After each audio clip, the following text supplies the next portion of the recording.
Homeopathy students, देखिए आपका जो है मैं आपको 2 चैप्टर करा दिए, फिर से मैं आपको यहाँ पे चैप्टर्स रिवाइज करा रहा हूँ। तो आपका चैप्टर 1 आता है, सेट्स आता है।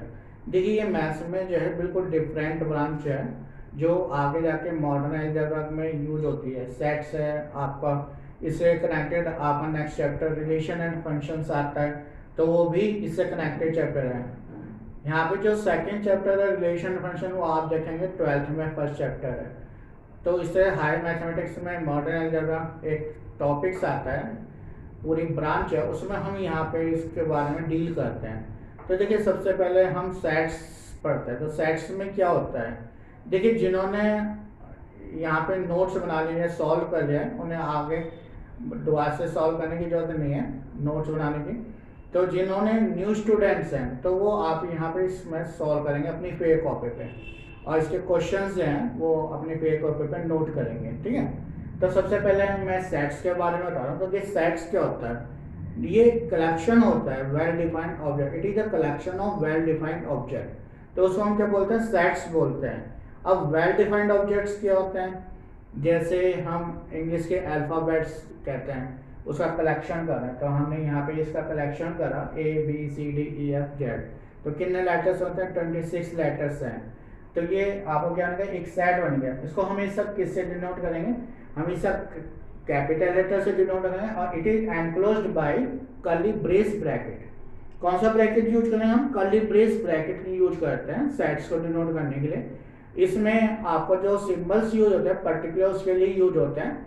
तो इसमें आपको मैं टाइम टू टाइम आपको बताता रहूँगा कि जो सिंबल्स होते हैं वो पर्टिकुलर हम किसके लिए यूज करेंगे, ठीक है ना। अब जैसे हम नंबर्स का कलेक्शन कर रहे हैं, तो यहाँ पे जैसे 1 2 3 4 5, तो ये भी क्या बन गया, आपको एक सेट्स बन गया, ठीक है ना।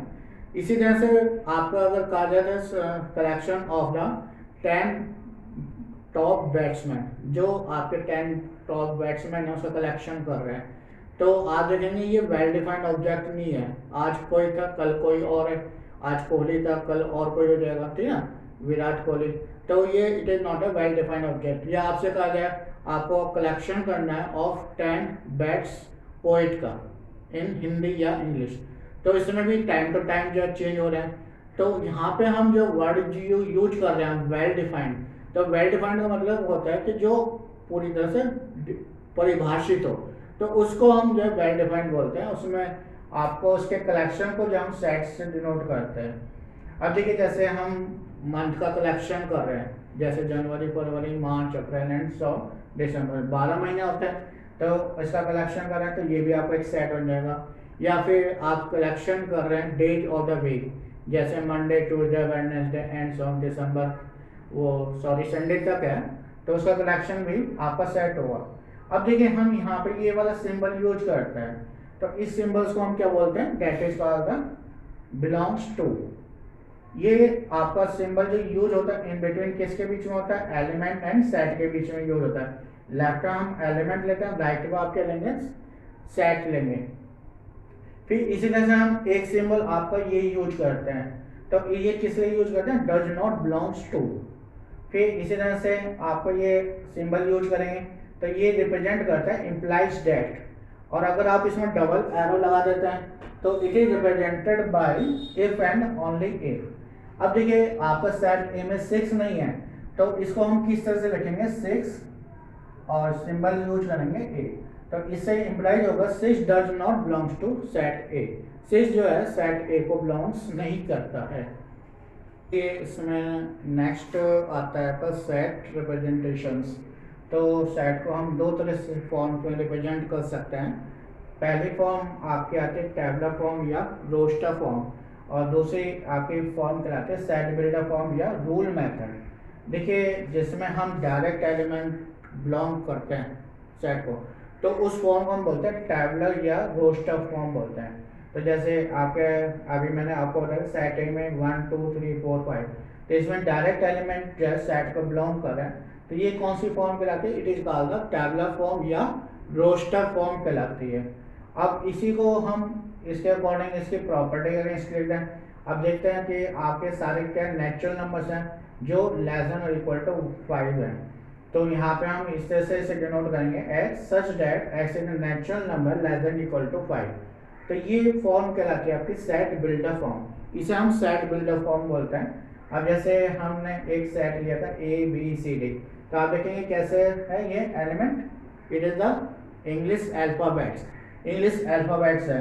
तो यहाँ पे डी क्या होगा, x such that x the English alphabet, English के जितने भी अल्फाबेट है उसको डिनोट करता है। अब यहाँ पे आपको जैसे एक क्वेश्चन दे रहा हूँ, जैसे आपको यहाँ पे सेट ए दिया है, इसमें एलिमेंट दिए हैं 1 4 9 to 100। अब इसको आपको किस फॉर्म में लिखना है, it is return it is right in the form of set builder form. तो यहाँ पे क्या हो जाएगा, x such that x is equal to n square. आप देखेंगे ये 1 का स्क्वायर रखा हुआ है, 2 का स्क्वायर, 3 का square and so on, last में आपको ये क्या रखा हुआ है, 10 का स्क्वायर रखा हुआ है। तो ये आपका फर्स्ट 10 नेचुरल नंबर का स्क्वायर्स है। तो आप इसको ऐसे भी लिख सकते हैं या ऐसे भी लिख सकते हैं, x is such that x is the square of the first 10 natural number. तो ये आपकी जो फॉर्म होती है जिसमें हम इसकी प्रॉपर्टीज को डिफाइंड करते हैं, तो ये क्या कहलाती है, it is called the set builder form. और जिसमें हम डायरेक्ट एलिमेंट को बिलोंग करते हैं, सेट को बिलोंग करते हैं, तो that is called the tabular form या रोस्टर फॉर्म। तो आपकी फर्स्ट एक्सरसाइज में इस तरह के क्वेश्चंस हैं जिसमें आपको टैबुलर फॉर्म से रोस्टर फॉर्म में कन्वर्ट करना है, या रोस्टर फॉर्म से टैबुलर फॉर्म में, टैबुलर फॉर्म से सेट बिल्डर फॉर्म में करना है, या सेट बिल्डर फॉर्म से टैबुलर फॉर्म में आपको कन्वर्ट करना है। इसमें आपके कुछ रिजर्व वर्ड्स आते हैं जो पर्टिकुलर हम उसी के लिए यूज करते हैं, इन्हें रिजर्व वर्ड्स बोलते हैं। जैसे सबसे पहले एन आता है, कैपिटल एन, तो ये हम किस लिए यूज करते हैं, सेट ऑफ इंटीजर्स के लिए, नेचुरल नंबर्स के लिए यूज करते हैं। नेचुरल नंबर्स कौन से, जैसे 1 2 3 4 एंड 5 एंड सो ऑन।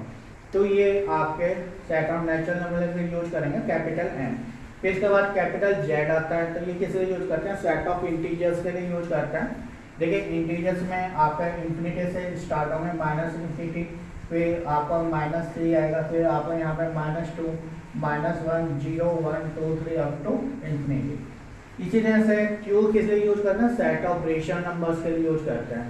अब रेशनल नंबर्स आपने 10th क्लास में पढ़े, ऐसे number which can be put in the form of p upon q, where p and q are integer and q not equal to 0।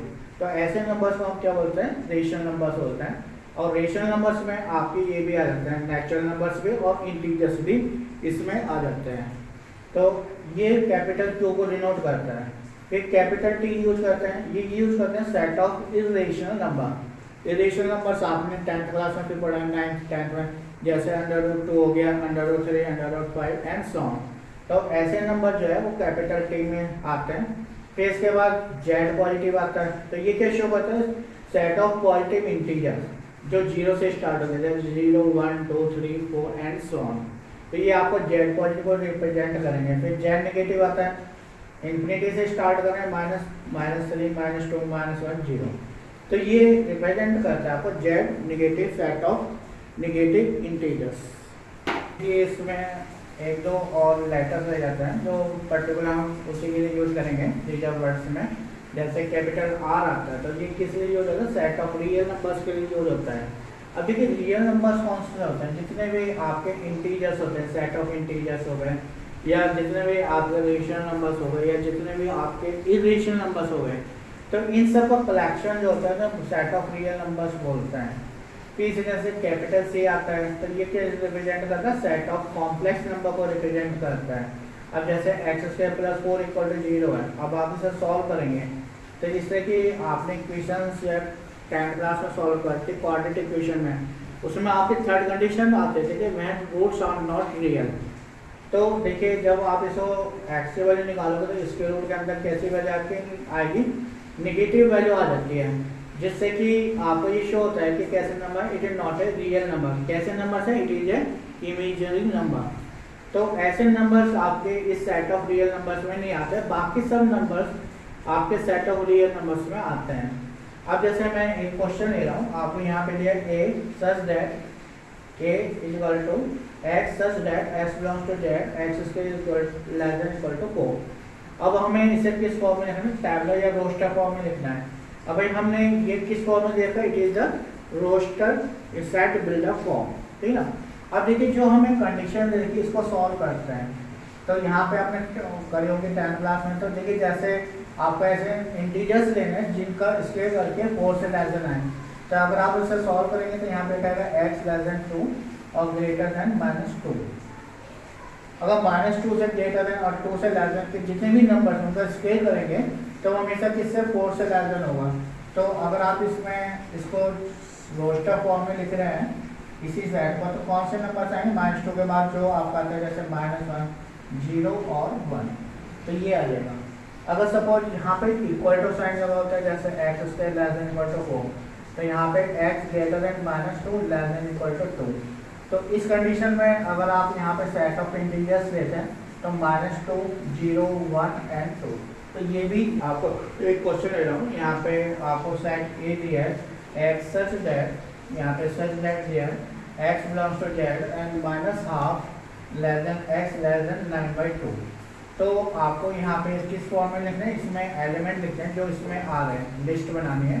तो देखिए condition आपको क्या दिया है, -12 less than x less than 9/2। अगर आप इसे डिवाइड करेंगे तो कितना आएगा 0.5 आएगा माइनस में, और इसे डिवाइड करके कितना आएगा 4.5। तो x की वैल्यू कैसे लेंगे 0.5 और 4.5 के बीच में लाई कर दी है। तो आप इसे लाइन नंबर पर ड्रॉ करके भी आप इजीली सॉल्व कर सकते हैं। जैसे हम लाइन नंबर ड्रॉ करें तो 0 यहाँ पे -1, -2, फिर 1, 2, 3, 4, 5। तो आप देखेंगे -0.5 कहाँ पे आएगा, यहाँ पे आएगा। फिर आपका 4.5, तो 4 और 5 के बीच में ये आपको यहाँ पे लाई करेगा। तो इसके बीच में जितने भी इंटीजर्स हैं वो इसको बिलोंग करेंगे। तो इसमें कौन कौन से इंटीजर्स आएंगे जैसे 0, 1, 2, 3, 4। अब देखिए अगर इसी को हम इस तरह से सॉल्व करते हैं जैसे x बिलोंग्स टू n। अब कंडीशन वही है -12 less than x less than 9/2। तो इस कंडीशन में आपको कौन कौन से एलिमेंट्स आएंगे। अब देखिए कंडीशन क्या देखिए n दे देता है, तो इसके बीच में कौन कौन से जो एलिमेंट है नेचुरल नंबर से वो बिलोंग कर रहे हैं। तो इसमें क्या आएंगे 1, 2, 3, 4। तो ये इसका आंसर होगा।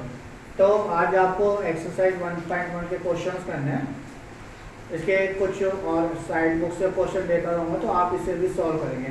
अगर आपको कोई भी प्रॉब्लम्स है या कोई भी कुछ भी समझ में आ रहा है तो आप मेरा मोबाइल नंबर 8433197950 इस पर आप मुझसे कांटेक्ट कर सकते हैं।